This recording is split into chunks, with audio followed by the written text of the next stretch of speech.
आप सभी साथियों का मैं ज्ञानेंद्र बैसला स्वागत करता हूं अपने YouTube चैनल ज्ञान की ज्योति में। साथियों, आज की एक कहानी जो मैं आपको सुनाने जा रहा हूं बड़ी ही महत्वपूर्ण होगी। शब्दों के भाव को समझना। एक बार एक बूढ़ा फकीर और उसके साथ एक युवक फकीर कहीं भ्रमण करके वापस लौट रहे थे। रास्ते में एक छोटी सी नदी पड़ती है और एक सुंदर युवती नदी पार करने को खड़ी है, लेकिन डरती है। अनजानी नदी है, पानी ज्यादा है, पहाड़ी नदी गहरी और खतरनाक हो सकती है, बड़ी तेज धार बह रही है। बूढ़ा सन्यासी जो उस युवक सन्यासी से थोड़े फासले पर आगे चल रहा है, तो बूढ़ा सन्यासी नीचे आंख करके जल्दी से नदी में प्रवेश कर जाता है, क्योंकि वह समझ जाता है कि यह औरत पार होना चाहती है। हाथ का सहारा मांगेगी तो आंख नीची करता है और चला जाता है। हाथ का सहारा मांगती है, लेकिन वह डर जाता है।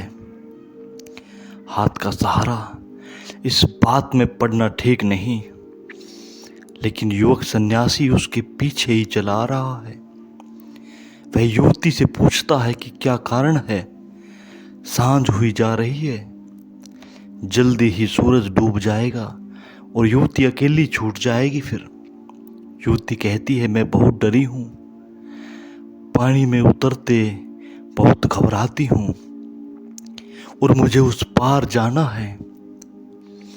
आप मुझे हाथ का सहारा दे दीजिए। तो वह युवक सन्यासी उसे अपने कंधे पर ले लेता है। बूढ़ा सन्यासी उस पार पहुंच गया। तब उसे याद आती है कि मेरे पीछे एक युवा सन्यासी भी आ रहा है, कहीं वह इस झंझट में न पड़ जाए। और मुड़कर वापस लौट कर देखता है तो उसकी आंखों को भरोसा ही नहीं आता। वह युवक सन्यासी कंधे पर बिठाए हुए लड़की को नदी पार कर रहा है। बूढ़ा तो आग से जल भुन गया। युवक सन्यासी ने युवती को दूसरे किनारे उतार दिया और फिर दोनों चुपचाप चलने लगे। लगभग 2 मील तक कोई बात न हुई दोनों साधुओं में। 2 मील बाद बूढ़े सन्यासी को जब बर्दाश्त के बाहर हो गया तो उसने कहा, यह ठीक नहीं हुआ। अब मुझे गुरु को जाकर कहना ही पड़ेगा, तुमने नियम का उल्लंघन किया है। तुमने उस सुंदर युवती को अपने कंधे पर क्यों बैठाया। तो उस युवक ने जो कहा वह याद रखना। युवक ने कहा, आप बहुत थक गए होंगे, मैं तो युवती को नदी के तट पर ही उतार आया, लेकिन आप अभी भी कंधे पर बिठाए हुए हैं। आप बहुत थक गए होंगे, बात आई और गई भी हो गई, अभी तक आप भूले नहीं उस औरत को जिसको तुम महात्मा कहते हो। वह आंख तो झुका लेगा, लेकिन आंख झुकाने से कहीं वासनाएं समाप्त नहीं होती। आंख फोड़ भी लो तो भी वासनाएं समाप्त नहीं होती। आंखों पर पट्टियां बांध लो तो भी वासनाएं समाप्त नहीं होती। हाँ, वासनाओं का आंखों से क्या संबंध है, क्या तुम सोचते हो। अंधे को वासना नहीं होती।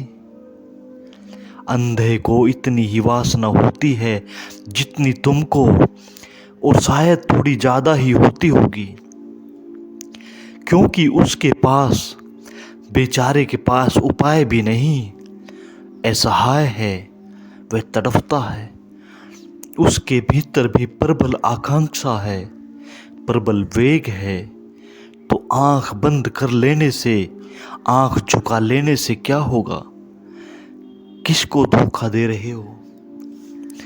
वह युवक सन्यासी ने बिल्कुल सही कहा कि मैं तो जिस औरत को कंधे पर बिठाया नदी पार की और दूसरे किनारे पर उतार भी दिया, लेकिन तुम उस औरत को ना तुमने बैठाया ना सहारा दिया, लेकिन फिर भी तुम्हारे चित्त पर वो सवार है जिसे तुम उतार ना सके।